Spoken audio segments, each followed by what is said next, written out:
하나님의 말씀 함께 봉독하겠습니다. 에베소서 2장 11절에서 22절까지 한 절씩 교독하겠습니다. 에베소서 2장 11절에서 22절, 신약성경 311페이지입니다. 우리 찾으셔서 한 절씩 교독하겠습니다. 제가 먼저 11절 봉독합니다. 그러므로 생각하라. 너희는 그때에 육체로는 이방인이요 손으로는 육체행한 할례를 받은 무리라 칭하는 자들로부터 할례를 받지 않은 무리라 칭함을 받는 자들이라.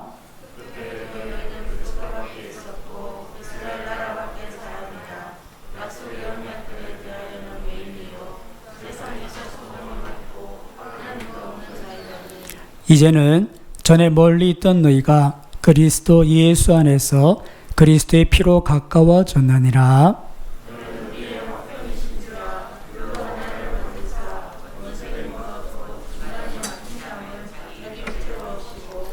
법조문으로 된 계명의 율법을 폐하셨으니 이는 이 둘로 자기 안에서 한 세 사람을 지어 화평하게 하시고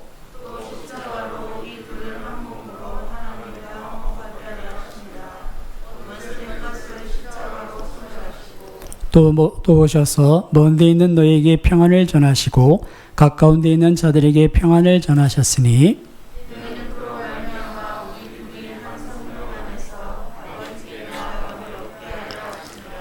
그러므로 이제부터 너희는 외인도 아니요 나그네도 아니요 오직 성도들과 동일한 시민이요 하나님의 권속이라.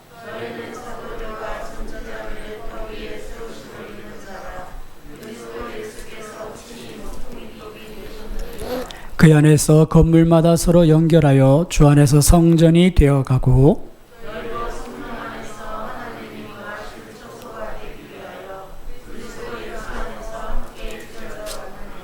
아멘. 할렐루야. 우리 옆에 분에게 조심스럽게 하나님께서 함께 하십니다. 인사하겠습니다. 하나님께서 함께 하십니다. 네.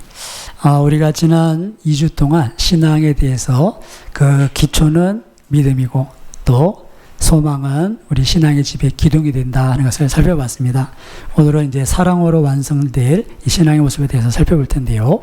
자, 사랑이란 무엇인가 한번 말씀을 살펴보도록 하겠습니다. 어린아이들의 동화 중에 파랑새라는 이렇게 동화가 있습니다. 원작가는 마테르 링크라고 노벨 문학상을 수상한 사람인데요. 그가 노벨상을 수상하고 나서 이 파랑새란 이 희곡이 더 많이 알려지게 되는데 내용은 굉장히 단순합니다. 그 남매의 틸틸과 미틸이라는 그 주인공이 꿈에 한 할머니, 요정 할머니를 만나서 파랑새를 찾아달라 하는 부탁을 받고는 그 파랑새를 찾아다니는 그 이야기가 이 파랑새의 이야기입니다. 근데 찾다 못 찾고 이제 지쳐서 다시 집에 돌아오게 되는데요. 집에 돌아와서 이제 아침에 엄마가 깨워서 잠을 깨게 되는데 마침 옆집 할머니가 찾아오십니다. 근데 그 할머니에게는 아픈 소녀가 있어서 어머니가 할머니께 묻죠. 애는 괜찮냐? 그랬더니 할머니가 아이가 아직 아픈다. 그런데 그 애가 이 집에 있는 산 비둘기를 꼭 갖고 싶어 하는데 하면서 그 집에 있던 비둘기를 이렇게 줬으면 하는 그런 내색을 합니다. 근데 이때 틸틸이 이렇게 보니까 그 새가 산 비둘기가 색깔이 무슨 색이었겠습니까? 파랑색이었다 하는 것이 이야기입니다. 그 책의 이제 주인공이 이제 틸틸과 미틸인데 저희 나라에는 일본어로 번역된 책 이렇게 번역해다 보니까 뭐 치르치르 미치르 그런 이렇게 이름으로 소개가 되기도 하는데요. 어쨌든 파랑새를 찾아서 그렇게 돌아다녀도 못 찾고 피곤해서 다시 집으로 돌아왔는데 꿈에서 깨어보니 그 파랑새가 어디에 있더라? 집에 있더라는 거죠.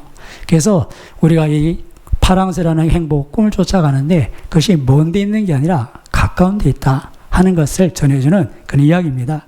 실제로 우리에게 있어서 행복이라는 것이 그렇게 멀리 있지 않습니다. 근데 많은 경우 우리 주변에 있는 행복을 찾지 못하고 발견하지 못해서 정말 그것을 찾아 헤매고 그리고 찾지 못해서 정말 피곤하고 힘든 인생을 사는 것이 우리의 삶이라고 볼 수 있는데요. 우리가 여기서 기억할 것이 왜 행복이 가까운 데 있는데 찾지 못하는가 할 때 그 행복을 여는 키, 열쇠를 우리가 갖지 못해서다. 그렇게 말씀드리고 싶습니다. 그래서 여러분, 행복의 열쇠가 무엇일까요? 행복의 열쇠. 오늘 본문의 제목을 생각해 보시면 사랑이다. 그렇게 말씀드릴 수 있습니다. 여러분, 행복의 키는 다른 게 아니라 사랑입니다. 사랑이 있으면 우리 가운데 있는 행복을 발견할 수 있고 그 행복을 누릴 수가 있는 것이죠. 그렇다면 어떻게 이 사랑이 행복의 열쇠가 될 수 있는가? 사랑이 뭐길래 행복의 키가 되는가?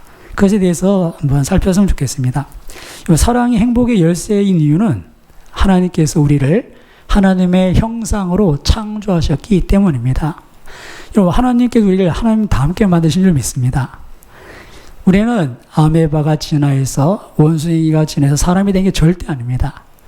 만약에 우리가 그렇게 진화된 존재라면 배불리 먹고 편하게만 살면 행복해야 됩니다.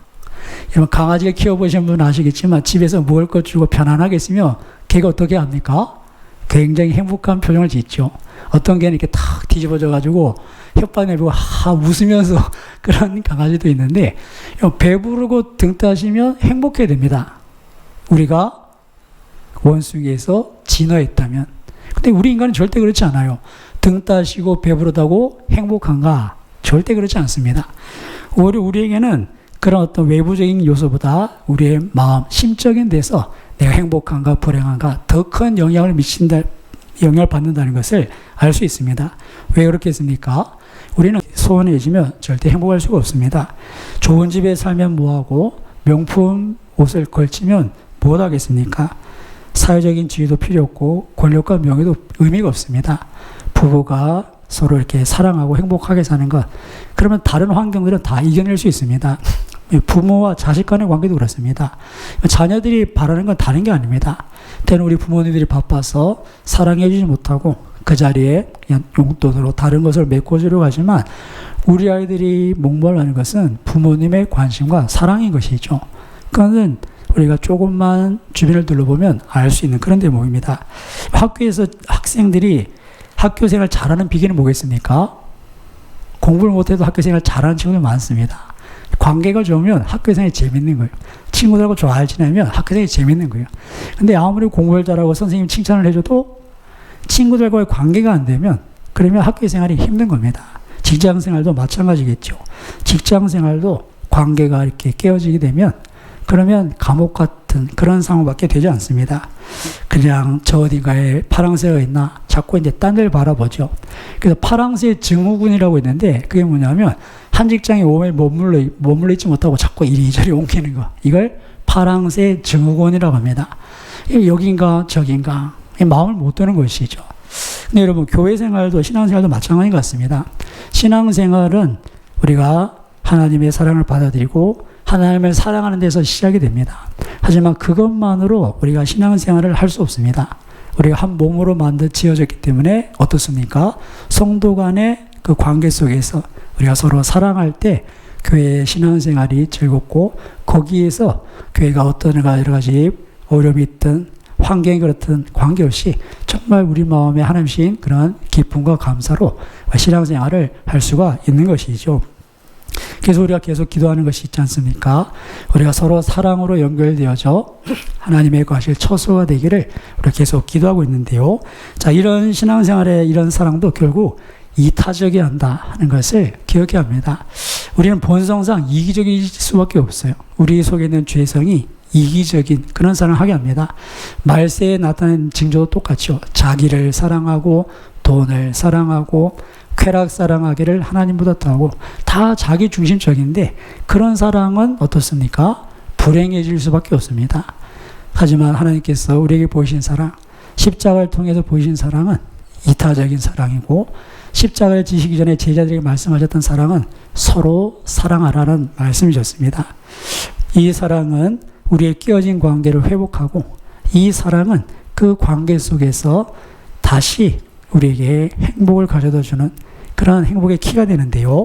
오늘 본문의 말씀에서 하나님은 그 십자가의 사랑이 우리 가운데 어떤 일을 이루시는지를 14절 15절에 이렇게 말씀합니다. 우리 에베소서 2장 14절 15절 같이 봉독해 보겠습니다.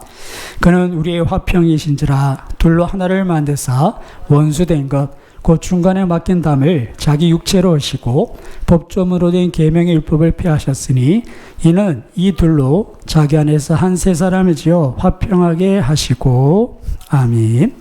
예, 지금 이 에베소 교회의 문제 중에 하나는 무엇이냐면 유대인들 그 회당 중심으로 또 이렇게 복음이 전해졌고 유대인들이 회심이 있었습니다. 하지만 이방 지역이기 때문에 이방인들도 교회 안으로 들어오고 신앙을 갖게 되죠. 근데 여러분, 이방인과 유대인은 거의 뭐 원수지가 아닙니다. 그 유대인들은 율법을 모르는 사람은 다 죄인이거든요. 부정하거든요. 그러니까 접촉을 안 합니다. 식사도 같이 안 하고. 그런데 그 사람들이 예수를 믿고 교회로 들어온 거예요. 자, 그러면 문제가 생기겠습니까? 안 생기겠습니까? 이 밥도 같이 안 먹는 거예요. 그 다음에 그들이 살아온 사고방식과 생활의 기준이 전혀 다릅니다. 유대인들은 철저하게 율법을 쫓았고 하나님 앞에 부정하지 않으려고 손 씻는 것부터 해서 먹는 것도 딱 밥상 차리면 뭘부터 보겠습니까? 뭐가 맛있을까 보는 게 아니라 먹어도 되는 것, 먹으면 안 되는 것, 이거부터 보는 거예요. 제가 예전에 그 초상 이렇게 교회에서 상을 당해서 문상을 갔는데 병원에 갔는데요. 그 전도회 우리 집사님이 이제 60대 전도였는데 이게 딱 앉자마자 음식이 쫙 나오는데 이거 못 먹는다고 그러시는 거예요. 이 당뇨가 있으셔가지고 이거 못 먹는다고. 그래서 좀 설명을 해주시는데 그런 거예요. 유대인들은 딱 앉으면 뭐부터 봅니까? 이 음식 먹어도 되고 안 되고 이거부터 딱 보는 거예요. 그 이방인들이 얼마나 불편하겠어요. 자기들이 평소에 잘 먹는다 돼지고기 삼겹살 딱 내는데 돼지? 그러면 이게 쉽지 않겠죠. 단순히 그것뿐이 아니라 이방인과 한 자리에 있는 것 자체가 부정하게 여겨진다는 거예요. 지금 우리가 이렇게 밖에 나서 마스크 안 쓰면 이제 굉장히 이제 부담스러운 것 같이 유대인들에게 있어서는 이방인들이 그런 존재인 거예요. 근데 이방인들도 어떻습니까? 그들은 율법을 원래부터 몰랐어요. 그리고 초대교회가 율법의 짐을 지우지 않았었지 않습니까? 그런 가운데 그들은 자신의 스타일로 살아가는데 자신의 스타일로 사는 것을 이상하게 보는 사람이 있고 또 그것에 대해서 이렇게 비난하기도 하고 아예 상종하지 않으려고 하면 이 관계는 쌍방과의 관계지 않습니까? 일방적일 수는 없거든요. 그러니까 교회가 이제 이렇게 눈에 보이지 않는 벽이 딱 있는 거예요. 담이 있어서 이거는 뭐 서로가 이건 뭐 어쩔 수 없어. 그리고는 그냥 그러려니 하고 이 끼어진 관계를 이렇게 그냥 용납하고 이렇게 교회가 있는 거예요. 근데 하나님 보시기에 이게 어떻습니까? 이게 가하지 않는 거죠. 우리가 서로 사랑하여서 이렇게 무너뜨려야 될 것인데 그래서 그 깨어진 관계를 어떻게 회복할 것인가? 오늘 본문의 말씀이 그렇습니다. 그는 우리의 화평이시다. 둘로 하나를 만드시는데 원수된 것이다. 이렇게 표현했습니다. 이 담이 원수로 만든 거로 봅니다. 너 나 달라. 생각도 다르고 가치도 다르고 신앙생활에도 또 똑같은 스타일이고 다 달라. 이 담이 있는데 원수가 된 것 같은데 십자가 자기 육체를 하셨다는 겁니다. 이기적인 사랑이 아니라 이타적인 사랑. 고린도전서에서 볼 수 있는 것처럼 오래 참고 기다려주고 저들도 이해하겠지. 저들도 나를 이해해줄 뿐 아니라 저들도 그런 나 앞에서 조심하겠지. 서로가 배려하고 무례행치 않고 자기의 유익을 구하지 않는 그런 사랑으로 교회가 성숙해 가고 그럴 때 그 기준은 십자가인 겁니다. 우리를 위해서 피를 주신 주님. 그럴 이유도 없어요. 주님 뭐가 아쉬워서 십자가에 달려 죽기까지 우리를 찾아오셨겠습니까? 하나님께서 이스라엘 백성이 광야에서 하나님 자꾸 원망하니까 모세한테 그러죠. 모세야 다 없애고 너 나랑 다시 시작하자. 하나님 충분히 그러실 수 있는 분이에요. 지난번에도 말씀드렸지만 폐기 처분하고 새롭게 시작하실 수 있는 그분이 저와 여러분을 폐기 처분하지 않고 오래 기다려주시고 견뎌주시고 바라고 믿어주셔서 오늘 저와 여러분이 이 자리에 서게 된 줄 믿습니다. 그리고 그 사랑으로 우리가 서로 사랑할 때 우리가 있는 담이 허물어지고 그리고 그렇게 우리가 하나 되어진 그 우리를 가지고 우리가 하나 되어졌을 때 그 우리를 가지고 어떻게 하신다는 겁니까? 오늘 본문에 보시면 놀랍게도 그렇게 우리가 하나가 될 때 이 하나를 통해서 어떻습니까? 15절에 보시면 이 둘로 자기 안에 한 세 사람을 지어 하나님과 화평하게 하신다. 그렇게 말씀합니다. 16절까지. 그래서 우리가 생각하기엔 당연히 우리가 하나님과 먼저 하나 되어야 되지 라고 생각하는데 에베소 교회 뭐라고 말씀하시냐면 너희 있는 담부터 허물어뜨리고 그렇게 하나가 되면 그 하나 된 너희와 함께 하나님과 화평하게 하실 것이다. 그렇게 말씀합니다. 16절에 보시면 또 십자가로 이들을 한 몸으로 하나님과 화목하게 하려 하심이라. 이것이 십자가의 이유고 십자가에서 보이신 그 이타적인 사랑의 결과입니다. 우리를 하나 되게 하고 그 하나 된 우리로 하여금 하나님과 하나되게 하는 것. 이것이 사랑인 것이죠. 오늘 우리가 사랑이란 무엇인가 살펴보고 있습니다. 하나님 그분 하나님의 형상으로 창조되었기 때문입니다. 여러분 하나님은 사랑이신 줄 믿습니다. 하나님 사랑이시거든요. 우리는 그 사랑의 결정판일 수 있어요. 하나님 그분 존재 자체가 사랑이시죠. 그래서 그분이 삼위일체다. 이게 신학적으로 용어는 있는데 이걸 우리의 이성으로나 이 세상의 어떤 존재 방식으로는 설명할 수가 없습니다. 성부 하나님, 성자 예수님, 성령 하나님 세 분이 있는데 이 세 분을 한 분이라 그러는 거예요. 이게 이해가 되겠습니까? 그래서 교회사적으로 이단 중에 제일 많은 이단이 삼일체에 관한 이단입니다. 여기에 대해서 뭔가 다른 말만 하면 무조건 이단이 되게 돼 있습니다. 무조건. 그래서 이게 참 어려운 문제인데 아니 이게 어떻게 가능하냐 할 때 신학적인 용어로 신비적인 연합이다. 그런 표현합니다. 세 분 하나님이 하나로 연합되어 있는데 이게 신비하다. 그러니까 모른다 이 말이겠죠. 근데 그 신비적인 연합을 가능하게 하는 것이 무엇이겠습니까? 저는 그것이 사랑이다. 그렇게 말씀드리고 싶습니다. 하나님 존재 자체가 사랑이십니다. 존재 방식 자체가 사랑에 의해서 이렇게 존재하시죠.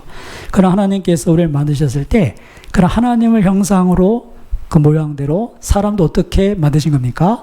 사랑하도록. 그래서 남자와 여자를 만드시고 그 두 사람이 하나가 되는 그런 신비적인 연합, 그 가운데 행복을 누리게 하셨던 것입니다. 그래서 우리 인간은 사랑하며 살 때 행복할 수 있다. 그래서 이 사랑이 행복의 키가 된다. 그렇게 말할 수가 있는 것이죠. 그리고 하나님께서는 이 사랑이 어떤 사랑인지를 이제 구체적으로 이렇게 보여주셨는데 그 사랑의 모습은 십자가에서 나타납니다. 우리가 잘 아는 로마서 5장 8절 말씀이 있는데요. 우리 한번 찾아보시면 좋겠습니다. 자, 하나님은 사랑이신데 이게 이론이 아니라 그럼 그 사랑이 어떤 사랑인가를 실제적으로 우리에게 보여주시고 우리로 하여금 어떤 사랑인가를 알게 하신 대목이 있습니다. 우리 로마서 5장 8절을 같이 찾으셔서 같이 함께 봉독해 보겠습니다. 함께 봉독합니다. 우리가 아직 죄인 되었을 때에 그리스도께서 우리를 위하여 죽으심으로 하나님께서 우리에 대한 자기의 사랑을 확증하셨느니라. 아멘. 자, 하나님께서 우리에게 보여주신 사랑, 그 사랑 어떤 사랑이냐면 한번 따라해 보겠습니다. 이타적인 사랑, 다른 사람의 유익을 구하는 사랑. 하나님은 사랑을 얘기하실 때 그걸 보여주셨어요. 여러분, 그 사랑이 어떤 사랑입니까? 십자가에 나타난 사랑입니다. 하나님께서는 우리를 사랑하시는데 우리에게 어떤 조건이나 우리를 사랑해야 될 이유가 있어서 사랑하신 것이 절대 아닙니다. 오늘 로마서 5장 8장도 우리가 아직 죄인 되었을 때 이 말씀은 무슨 의미겠습니까?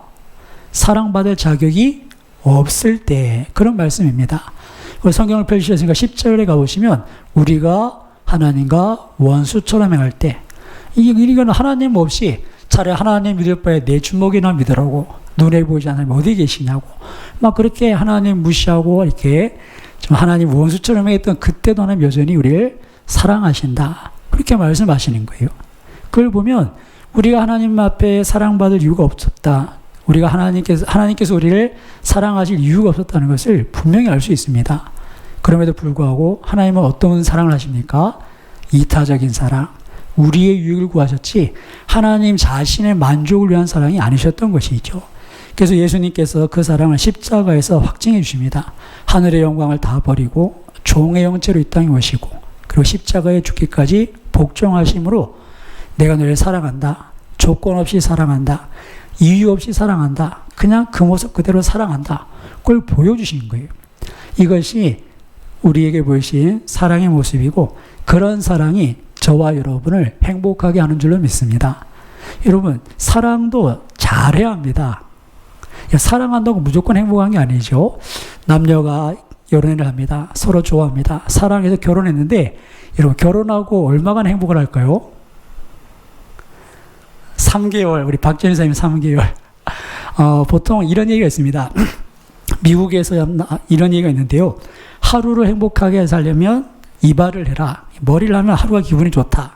그 다음에 한 주를 행복하려면 여행을 가라. 그리고 한 달 행복하려면 집을 사라. 여러분 집 새로 사도 한 달밖에 행복하지 않은 것 같아요.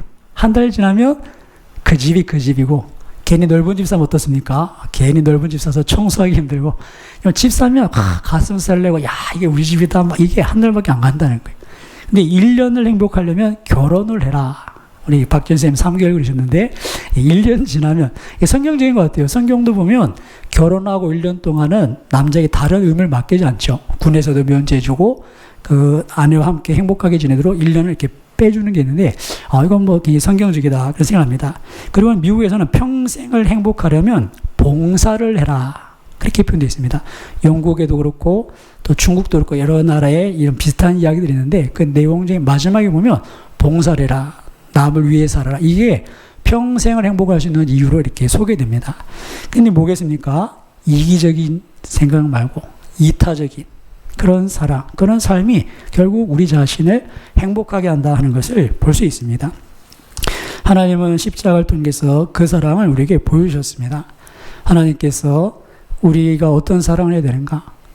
자신을 내어주시고 그 십자가에 자신의 생명까지 내어주심으로 우리를 살리시려고 했던 그 사랑이 바로 우리가 보았던 사랑, 그리고 그 사랑으로 하나님은 우리가 주님을 사랑하기를 또 이렇게 원하시는 것이죠. 그런 이타적인 사랑으로 사랑하고 사랑받을 때 그때 행복한 것입니다. 삶의 의미가 있는 것이죠. 여러분 한번 잘 생각해 보면, 이것이 어떤 의미인가를 우리가 알 수 있는 것이, 하나님께서 우리가 하나님 형상으로 사랑하며 살도록 하셨는데 우리가 사랑할 줄 모르니까 죄를 짓고 우리 이기적인 나만 생각하는 그런 사랑을 하다 보니까 하나님께서 십자가를 통해서 어떻게 사랑해야 되는지도 보여주셨습니다. 그리고 예수님은 마지막 십자가 지시건에 그 최후의 만찬 석상에서 새롭게 언약을 맺으시면서 새 계명을 하나 주셨습니다. 그 계명은 다른 게 아니라 서로 사랑하라 하시는 것이죠. 사랑하는 여러분, 짝사랑도 힘든 줄 믿습니다. 이 짝사랑도 두 사람의 관계가 이렇게 그나마 유지되긴 하는데 굉장히 힘들겠죠. 서로 사랑하는 것이 우리에게 주신 삶 속에 우리에게 주신 파랑새 행복을 이렇게 우리가 누려가는 비결입니다. 여러분, 예수님께서 십자가에서 우리에게 이타적인 사랑을 보여주셨는데요. 그 사랑을 이렇게 받아들이지 않으면 아무 의미가 없습니다.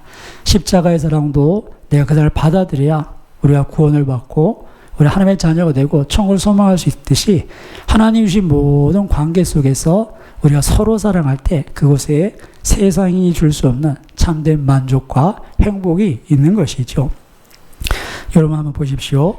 정말 우리가 살아가면서 주변에 왜 이렇게 마음은 그렇지 않은데 우리 삶이 이렇게 팍팍하고 힘들고 또 그 관계 속에서 이렇게 우리가 불행해지는가 보면, 사랑을 하고 사랑을 받고 이 관계가 되어 있지 않기 때문에 그렇다는 것을 알 수 있습니다. 하나님은 우리가 서로 사랑하길 바라시는데 우리의 관계 속에는 이기적이다 보니까 미움도 싹트고 시기심도 싹트고 때로는 오해도 있고, 정말 하나님께서 보여주신 사랑은 상대방을 위해서 오래 참고 기다리고 견디는 그런 사랑인데, 내 자신을 위한 사랑을 위해서는 어떻습니까? 기다리지 못하고 오해를 풀려고 하지 않고 그러다 보니까 이 관계가 점점점 금이 가고 나빠지고, 그러면 절대 행복할 수가 없는 것이죠. 가정 안에서도 부부의 관계가 이렇게 좋고 우리는 사랑하도록 만들어진 창조된 하나님의 형상입니다. 그리고 이 사랑은 이기적이면 절대 안 되죠. 십자가에서 보이신 것처럼 이타적인 사랑을 해야 되는데 그 이타적인 사랑의 구체적인 모습은 고린도전서 13장에 잘 나타나 있습니다. 오래 참는 것부터 시작해서 견디는 것도 있습니다. 견디는 것. 이 견뎌낼 게 있습니다. 예수님께서 십자가에서 저들이 하는 것을 알지 못합니다. 저들의 죄를 용서해 주십시오. 그 비난과 조롱과 침뱉음과 그 모든 것을 견디시죠. 그 이유는 그들을 여전히 사랑하셨기 때문입니다. 우리를 여전히 사랑하셨기 때문에 우리의 믿음 없음, 하나님 없는 것처럼 무시하고 사는 것, 이것을 다 견디십니다.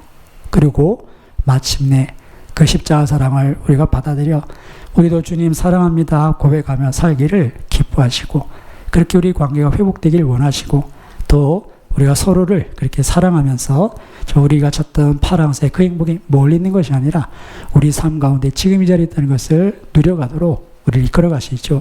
사랑하는 여러분, 파랑새를 찾으셨습니까? 아직도 저 멀리 어딘가에 있다고 생각하시는가요? 오늘 하나님께서는 우리를 세우신 그 자리에 우리와 맺은 모든 관계 속에서 우리가 행복하길 원하십니다. 그리고 그 키를 이미 우리에게 주셨습니다. 십자가 그 사랑으로 우리가 정말 다른 사람들 대하면 그 관계가 회복이 되면 그 가운데 정말 돈으로 살 수 없는 행복과 만족감이 있고, 그런데 하나님 주신 평화가 있습니다. 특별히 여러분, 정말 신앙생활 할 때 우리가 교회 안에서 우리가 함께 서로 사랑할 수 있다는 것이 얼마나 큰 은혜인지 모릅니다. 여러분, 교회 안에는 용납받고 용서되어질 수 있는 줄 믿습니다. 여러분, 사회 나가면 실수하면 그냥 관계가 끝날 수도 있고 기회가 없을 수 있지만, 교회라는 것은 가정이라고 표현하지 않습니까? 한 가족. 그래서 용납받고 또 기다려주고 그리고 바라고 믿어주고, 그렇게 해서 함께 세워가는 것이 교회입니다. 그래서 우리가 서로를 바라볼 때 예전에 이런 말이 있었죠. 공사 중. 아직 공사 중이구나. 지금은 볼품이 없지만 좀 더 기다려주고 우리가 바라주고, 그래서 서로가 함께 세워져 가는 교회, 이런 교회가 가장 이상적인 교회가 아닌가 생각합니다. 완전한 교회는 없습니다. 우리가 함께 연약한 부분이 있지만 사랑으로 그 부분을 덮어주고 또 이해해주고, 내 자신의 기준이 아니라 좀 하나님의 기준으로 십자가의 사랑으로 서로를 대할 때 우리가 함께 예배하고 함께 신앙생활하는 것, 서로 다를 수는 있지만 이 가운데 행복하고 정말 신앙생활하는 것이 즐거울 수가 있는 것이죠. 바라기는 정말 그런 교회가 되도록 또 저와 여러분들이 다시 한번 사랑이란 무엇인가 깊이 고민하시되, 먼저 십자가의 그 사랑 다시 내 안에 깊이 받아들이고 누려서 그 사랑이 우리를 통해서 드러나고, 그래서 정말 교회에 오면 정말 나중에 어떤 분들이 이수를 통해서 내가 교회 갔을 때 그 집사님 때문에, 그 장로님 때문에, 그 권사님 때문에 내가 마음 붙이고 신앙생활을 했다, 그런 이야기들이 들리고, 그것이 하나님을 뺏었을 때 또 우리의 자랑이 될 수 있기를 주님의 이름으로 축원합니다. 우리 한번 잠시 기도하겠습니다. 하나님께서 우리에게 사랑하도록 사랑이신 하나님의 형상으로 만드셨고 또 십자가의 사랑을 보여주셨습니다. 그리고 사랑하면 우리가 우리 주신 삶 속에서 세상이 알 수 없는 그런 행복을 누릴 수 있습니다. 특별히 우리가 신앙생활 하는데 그런 행복한 신앙생활을 할 수 있도록 주님, 우리 등대교회가 서로 사랑으로 연결되어져 하나님의 거하실 곳으로 함께 세워져 가게 없어서, 치어져 가게 없어서 같이 기도해 주시고, 또 아직도 내 마음에 받아들이지 않는 관계들, 내 마음에 아직도 내 기준에서 이렇게 용납되지 않는 부분들, 그런 여러 가지 때문에 힘들어하는 부분이 있다면 주님, 내게 십자가의 사랑 그 마음을 부어주십시오. 기도하시고, 그리고 여러분 하나님을 기대했으면 좋겠습니다. 지금은 저 모습이지만 하나님께서 바꿔가실 것들을 기대했으면 좋겠는데요. 이 말씀을 생각하시고 한번 기도하고 제가 기도하겠습니다.